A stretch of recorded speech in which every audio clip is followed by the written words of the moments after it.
Congo Mikili Live, toujours longueur d'avance. Très formel,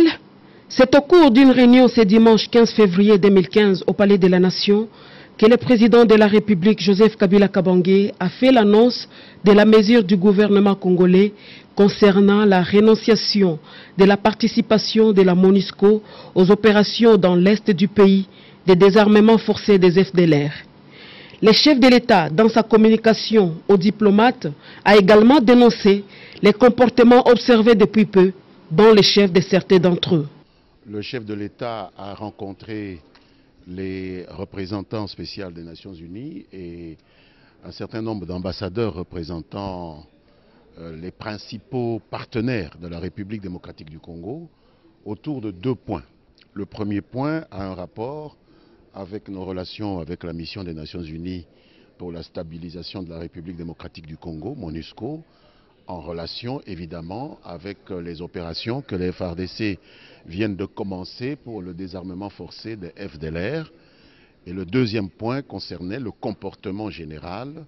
des membres du corps diplomatique en République démocratique du Congo qui ne paraissent plus obéir aux règles et aux principes qui sont édictés dans les différentes conventions internationales.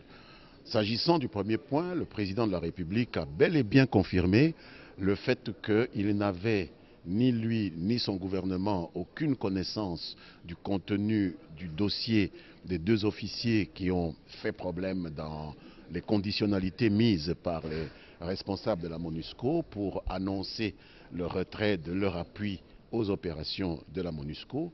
Le président a tenu à rappeler que la République démocratique du Congo était un État souverain et que nul n'a le droit de l'extérieur de dicter les positionnements des officiers dans les tâches que le commandement ou le gouvernement entend leur affecter.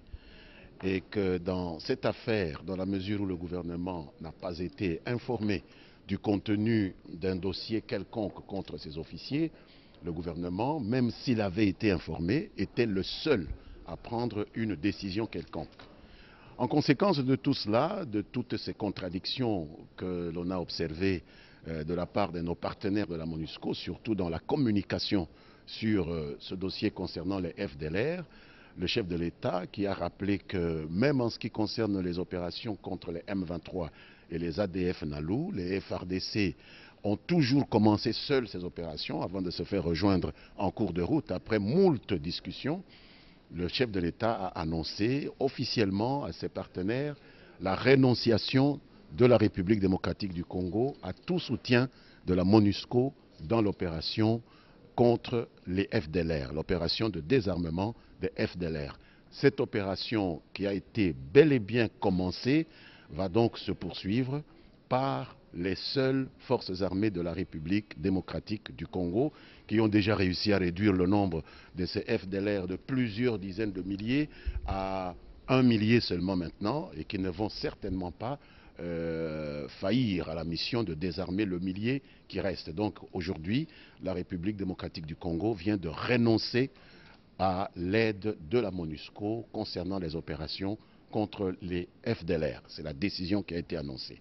En deuxième lieu, concernant le comportement des diplomates en République démocratique du Congo, le président a rappelé un certain nombre de principes qui régissent les relations entre États et qui font qu'il y a un devoir de respect envers les institutions, envers l'État auprès duquel on est accrédité et que l'on n'observe plus dans le comportement, dans les déclarations de certains membres du corps diplomatique. Il a tenu réellement à rappeler ces principes et à dire à ses interlocuteurs que la République démocratique du Congo n'est pas un État failli, que la République démocratique du Congo n'est pas sous la tutelle des Nations Unies ou de qui que ce soit, que la République démocratique du Congo n'est pas comparable à des États comme la Somalie ou d'autres. Il y a des institutions et il y a une exigence du respect de ces institutions. Il y a une exigence de se réserver face à des débats de politique intérieure qui ne concernent que les Congolais. Ce sont ces principes-là qu'il a demandé à ses interlocuteurs de veiller à respecter scrupuleusement parce qu'on a constaté que depuis un temps, un laisser-aller s'observe à cet égard. Congo Mikili Live, toujours longueur d'avance.